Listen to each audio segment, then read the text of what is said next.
It's very dynamic right now. As you mentioned, COVID has certainly accelerated a whole bunch of behaviors, digital viewing consumption amongst that.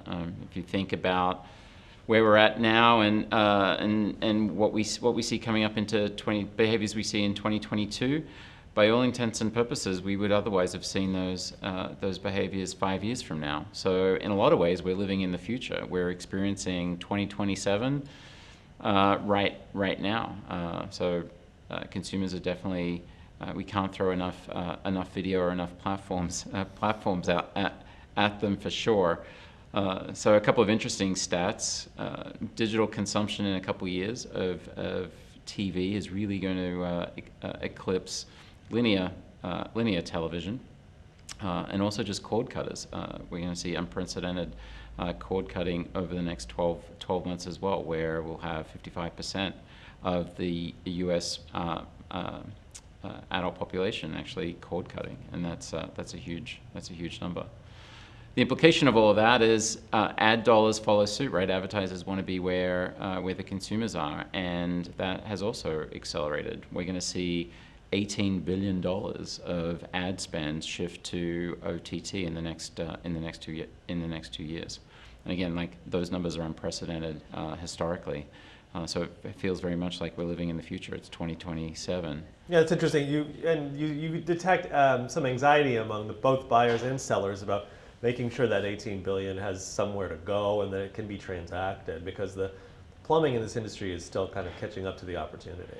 That is true. We also have walled gardens popping up as well. I mean, if you go back 5 years, so now we're in our Wayback Machine, we go back 5 years, and we had a handful of streaming companies. We've consistently added 3 or 4 streaming services every year, so and that's just accelerating as well, another behavior that's accelerating.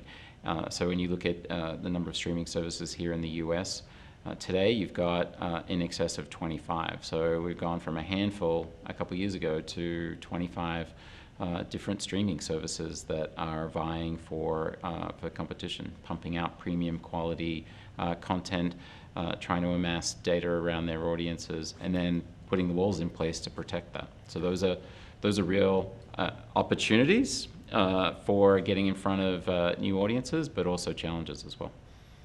So there's the consumer sort of behavior shifts, and then on the sort of the back end, the marketing technology side of this industry, there's an innovation process that's kind of always playing out. What are the 2 or 3 technologies that you think will be most critical to advancing this industry? The technologies critical to advancing the industries are the ones that we've been talking about here at Beat Retreat over the last 2 days. Data and identity, cross-platform measurement is a huge issue. We solve that, and then we lubricate commerce, and the money starts flowing, because now we're able to value and test whether the ad dollars we spend are actually having an impact. So I think that's like the number one challenge that we have right now, and it's a little bit like the Wild West. I described it yesterday on the panel as being a Hunger Games. There's a lot of innovation, and certainly at Progress Partners we see and have the luxury of a broad purview of the market. There's a ton of innovation, a number of companies really looking at solving this problem, and that presents opportunity, and that's exciting. And we're yet to see how that plays out. But it is a Hunger Games. It is cutthroat. There's a large number of the field is large, the competition is tough, and the stakes are high. Like there's a lot of money. And everybody's running after the exact same opportunity. Does that create a counter opportunity, like to zag while the industry zigs towards CTV? Are there things that are being sort of underattended to, opportunities that maybe deserve a little bit more of a spotlight? Yeah, that's an interesting angle, and I think there are opportunities that are getting underserved as the attention and the spotlight's on OTT, CTV, and streaming services. 2 that come to mind again that we see as part of our business and our outreach in the market: voice technology in advertising. We have smart speakers, and those are just proliferating and becoming smaller and incorporated in other devices, like the autonomous car is a good example, and elsewhere. So voice-activated technology is an area that we'll see, I think, in maybe 2 or 3 years, really come to the fore.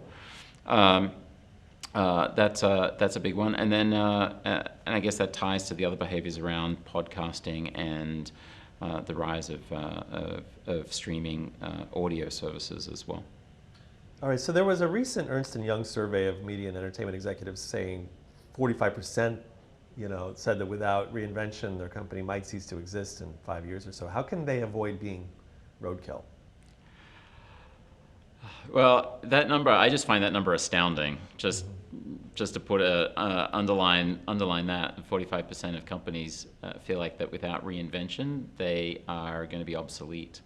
And we've seen that. I mean, one question we can ask ourselves is whether Facebook is going to be around in 5 years' time. I think that at this point is a legitimate question and a fun thought exercise.